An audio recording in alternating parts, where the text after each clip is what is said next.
And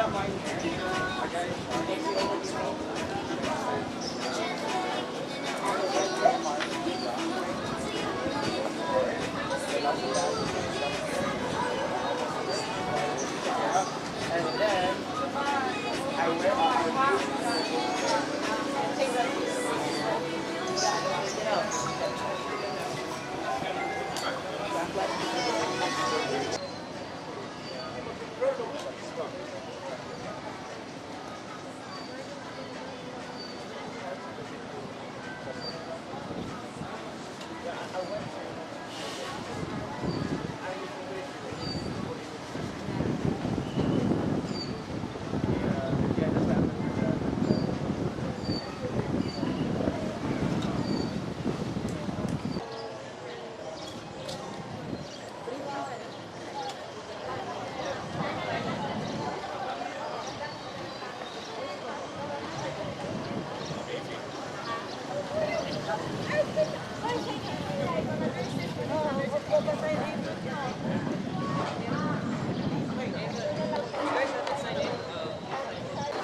Ano sa ganina, Bing? Sabado, no? Bing?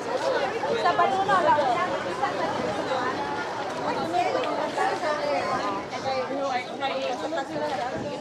Oo.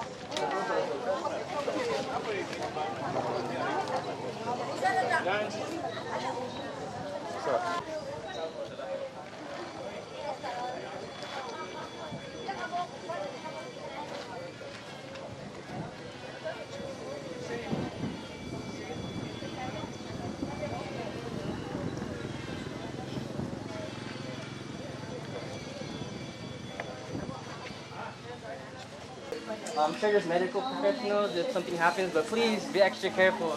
So as you can see here, please designate a bag for batteries, paint cans, use syringes. Be extra careful, please. And everything here, just please just mental check that you want to keep everything hazardous in a specific bag. And last but not least, recyclables. So considering that recyclables are quite heavy, we suggest the men, it's a good workout too, to collect glass bottles, plastic bottles, tin cans, and iron metal. So I just, what we really want to put out there is please be specific with segregating. And after you guys fill up your bags, we're going to have our drop-off point is over there. We'll have these signs on the fence over there, so please just pile up everything into a specific designation, okay? So time check is probably 7:35, and we'll be cleaning up until 9. So until then, just keep packing bags, keep cleaning up. Also, I'd like to ask everyone to be aware of what you pick up, because what we do discover here is what we use every day. So at the end of the day, I would like you guys to please be aware, share information through social media, through your friends. This is what we picked up. This is how dirty this island could get. And at the end of the day, we would just like to raise this awareness. So, as I said, we're going to keep going until 9. Just keep cleaning. We have lots of bags, so it's going to be a long hour and a half of cleaning up. And after the cleanup, we're going to have an awareness talk, so we all can understand what's really going on in the island and understand what we're really doing. So, with that being said, I would like everyone to group up together, designate each bag, one of the three labels here. And yeah, guys, have fun. If you have questions, come back. We're just gonna be here, and we're gonna start doing work. Yeah. All right. Once again, good morning. Thank you guys for coming through, and have fun. So, let's go. Hello, Vince. All right, yeah. Before we start, we're just requesting that you guys start there. Just clean up from.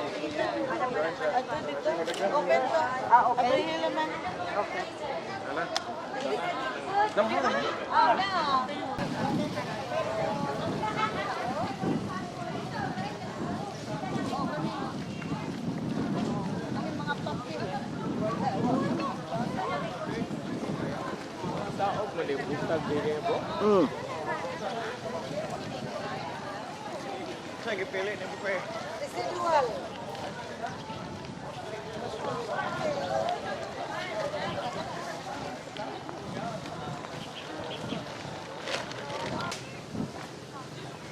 No, I think we should have a big discussion.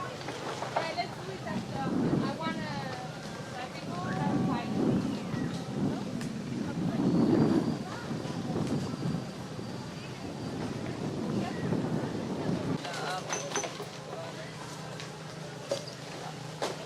no. What? They're gonna use it there. Why?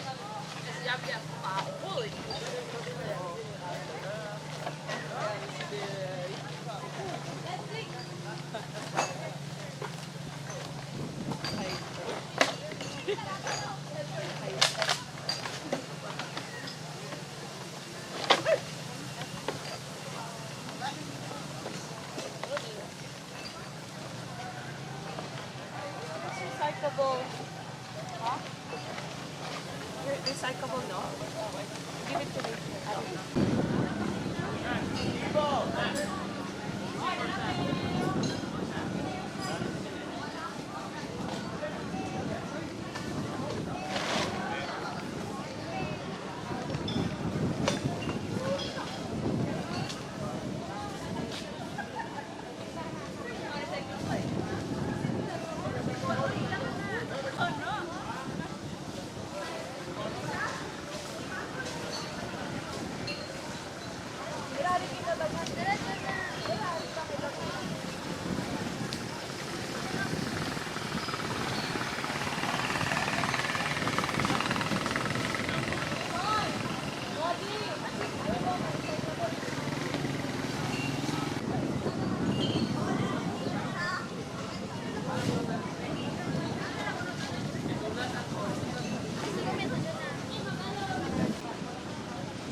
Oh, kumain mo dito. Masaya basura to, no? Ah, jump. Alimot ko ba, ang kato bitang ang glass, pwede naman masagol sa plastic bag.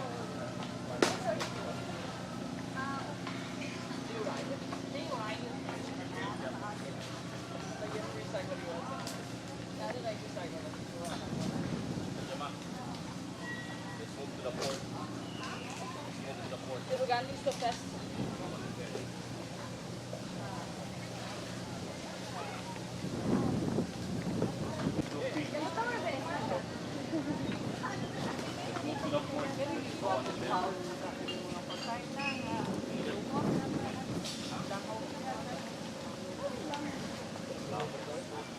Ano yan? Pamulit lang mo dyan sa dagat. Isa sa kaya ba yung round din ito?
bigot.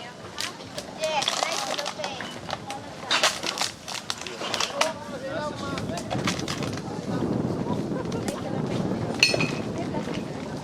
Rex, Rex.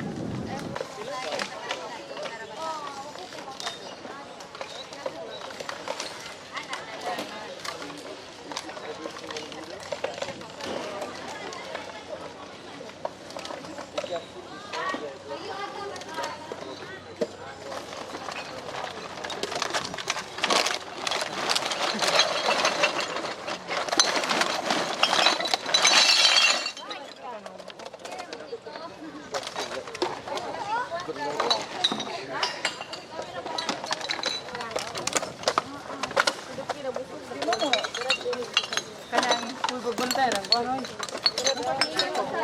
Tapos ha. Kung may buwan na butiya, ano lang yung utang nila. People come.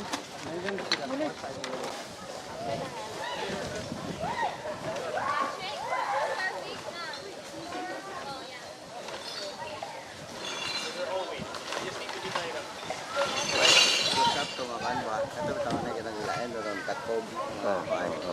Pundo-pundo lang nga idiot nga pagsika at sa editing na to. Karon dapat daghan pa man tao. Kanya lang kumukuha ni kada mo na kita panggap.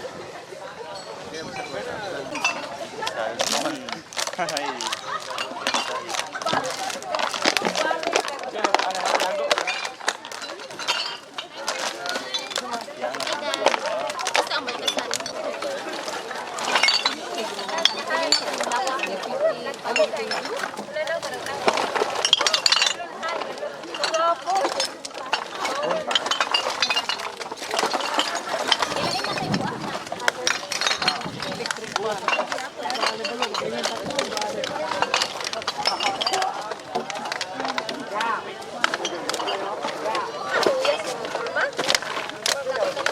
Kapil siya.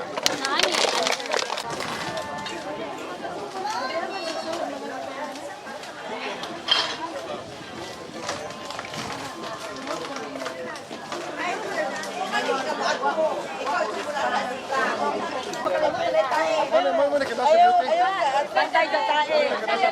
David. Organic. Can you come over? David. Can you come over? Will you bring your plants on? Oh my God. Guwapo ka ang tae. Oy. Ready? Smile. 1, 2, 3.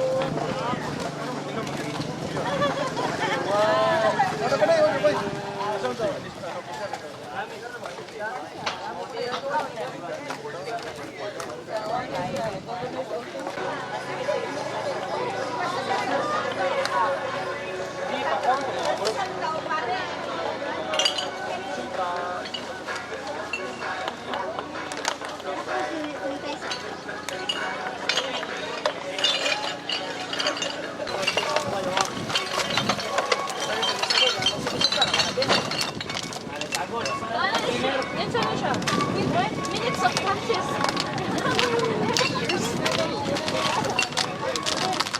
Skill really. Oh.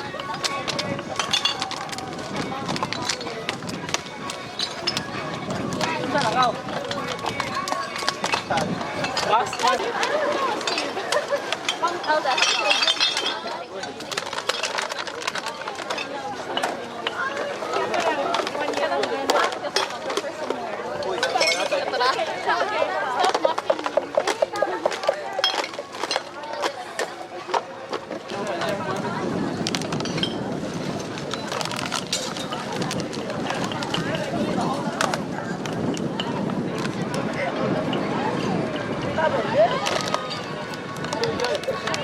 Ano na yung nanay mag-garage yung nanay niya.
speaker is Dr. Noeline Dano, or Ati Weng to some of us. She holds a PhD in environmental studies from the Science of Politics and International Relations at the Australian National University, where she also obtained earlier her master's degree in environmental management and development. She was also a recipient of other fellowships in the environment field at the Free University in Netherlands, and more recently at the Tongji Institute of Environment for Sustainable Development in China. Ati Weng is an environmental research specialist and a development practitioner experienced in on-ground implementation and management of sustainability-themed environment and development projects in South and Southeast Asian countries. She's also a part of the Bohol Climate Walkers, Clean Energy Advocates of Bohol, and the Plastic-Free Bohol movement. So let's give a round of applause to Dr. Wang.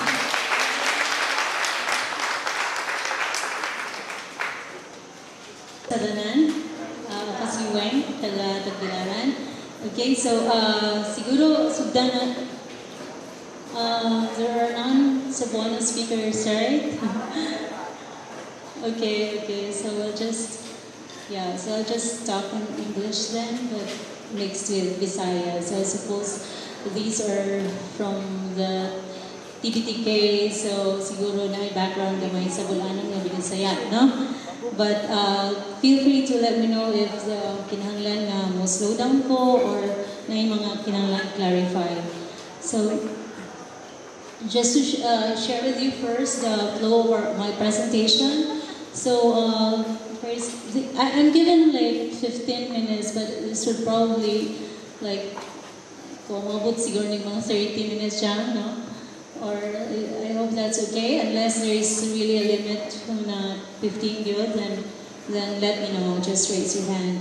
Okay, so just give, hatag lang sila po gamay context bahin sa plastic pollution, and then some shocking facts about plastic pollution, and then single-use plastics and their alternatives, because we want to get rid of them or refuse them, so sa manadari alternatives. So that's one question. And then I was given an idea na some of those who will be coming here are members of the Tbtk. So siguro mahatag lang po gamay update unsay responses by some of our state and non-state actors diri sa Bohol, when it comes to plastic pollution. And then maybe because I understand that there are students here from San Agustin Academy, so it will be nice to hear from the locals themselves, because I'm really very concerned why of all the municipalities in Bohol, Panglao hasn't, as far as I know, Panglao has not responded yet heavily about this issue, and which is so ironic because naadiri ang mga beach resorts, ang mga establishments na dako kayo contribution niyang plastic pollution. So we'll have a bit of an interactive discussion so that we'll hear from the locals and unsay lang tanaw, because I'm sure young as they are, naidaghan sila ma-contribute not just individually but collectively. And then brief concluding remarks. Okay, so it's really a very, very serious issue these days. In fact, even sa recent World Ocean Day, kung ma-remember na to, ang theme karon nga year was preventing sa ocean plastic pollution. So, ato pag-address ang issue. And then we also have to take note that since Philippines is part of Asia Pacific, that Asia Pacific accounts for 60 to 70% of the ocean plastic pollution. Of course, you may think na that's quite understandable because more than 50% of the global population sa atong region, di ba? But still, that is a very big, that should be a big cause of concern sa ato, especially for us in Asia Pacific. That is number 3 kung tanaw to the countries polluting the oceans the most, ang pinakaunang country is China, which is quite understandable. Imagine its population is 1.5 billion. So, dako kay population sa whole world na sa China. So, we're pili tayo ika-tingnan ng anong na gauna ng China, no? Sa contribution sa ocean plastic pollution. Pero ang second is Indonesia. And ang third is Philippines. Imagine, Philippines. Di ba, it's a shame. Makakon siya, very embarrassing, makaulaw, o makasahal tayo, no? Indonesia, I will think Indonesia and Philippines, by the way, they are. So, tungod kay absolutely siya taman, mabilang for us in the Philippines na third sa whole world, then perhaps we can do this as a lifetime commitment whenever we can, whenever there's an opportunity, then we will get involved. And then, fighting against plastic pollution is also a contribution in combating climate change. And we have heard already the connection. And lastly, while we urge government to pass plastic reduction policies, we also need to target industry, raising some awareness within our province, and we're really very grateful to that. Again, daghang salamat. Organization for allowing us to help them in their advocacy.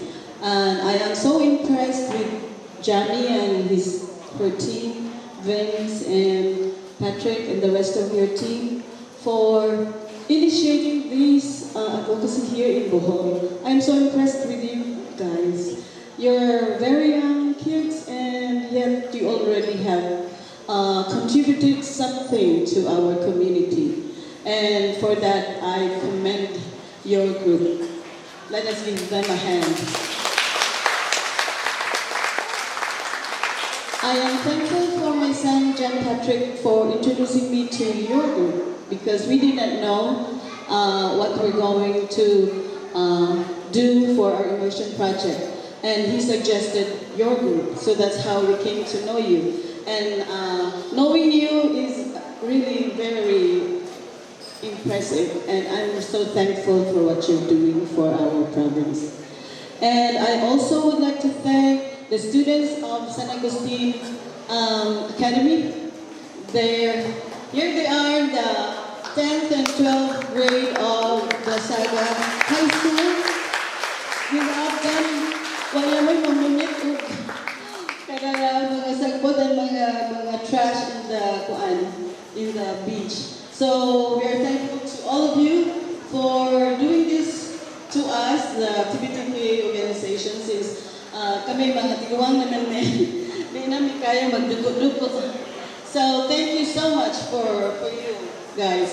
I would like to acknowledge the approval of your principal, Ma'am Paciencia Arnaido, and Father Lionel Grado for their commitment also for this advocacy.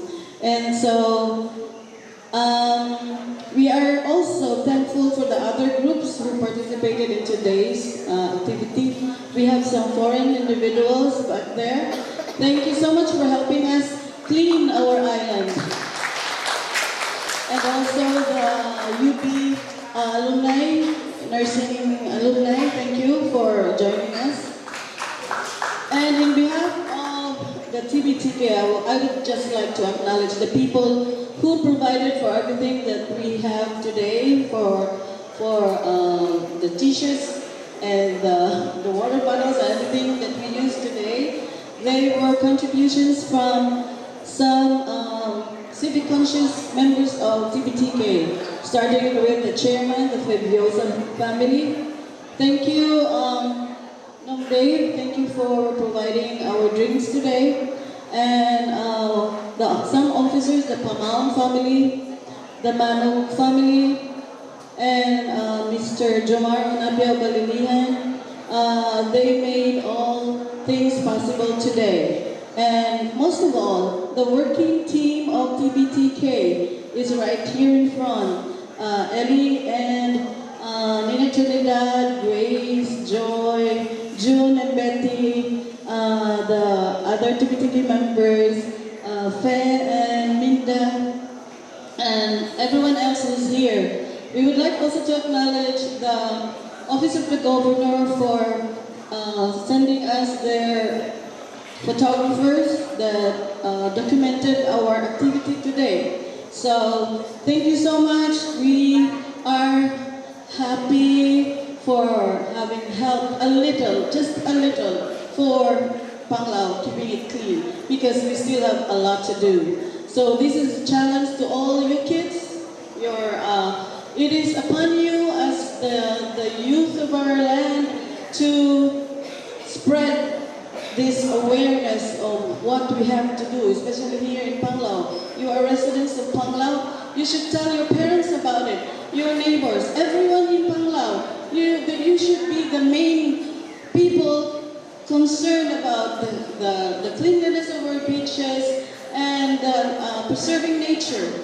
It's primarily the duty of the residents of Panglao. So I challenge you to share the knowledge that you had here today from Ms. Wing, and share it to your families and your friends and your neighbors, because this is something that we have to do. Okay, thank you so much for today. Thank you, Plastic Free Bohol. We hope to do this again sometime soon. Thank you. Thank you so much, Ma'am Sylvia. By the way, before I forget, I have a suggestions for the students. Siguro sa inyong kanting, suggest mo nga instead of kana. Good morning to one and all. Excuse me, or sorry for having not video the whole day, the whole time that you were here, because I had also some appointment. Anyway, I would like to thank each and every one of us, especially the Tbtk, those who are involved in this activity today. Thank you, and we are so much privileged, the parish of San Agustin, because of your hospitality and also your kindness and generosity and your concern for our environment. Actually, we have a lot of garbage here, so I hope you are so happy that you have a lot of garbage, so that you have a lot of tuwayo. Thank you, Vince and the company, to Uncle David and company, John, and everyone here today for your presence, Dr. Nick and Sina, to all who have done their part, especially in making this place a clean one, and also for our invited guests, especially for our concern for the environment and the cleanliness of our place. So, in the name of our parish and the name of the town of Panglao, I think our municipal mayor is not here, but I would just like to say thank you for everything, and may God bless us all. More power to Tbtk, and also to our students in Saga. Our students also are helping us today. Thank you so much, and good morning. Bring paper and carton for recycling in Tagbilaran. We have no idea. Even here in Bohol, there's none. Which is really. But sometimes I see a big truck Yeah, with a lot of in carton. Tagbilaran, there's garbage collection over there, and that goes to the recycle, trash. So in Tagbilaran, they know where to dump it, because I think they have a place to recycle and the land is everywhere. Okay. In the city, that's in the city. I don't know here. Well, collection points. I think there are, but there's no specific there's no specific initiative where only like cardboards or plastic would be. I don't know of any. Do you know of any? Specifically included in the trash. But in the waste, we have a waste collection system. Although relatively, I'm not so sure if it's really that efficient, but then it's really efficient. But we do have that. So there is I think all you need to do is a collection point.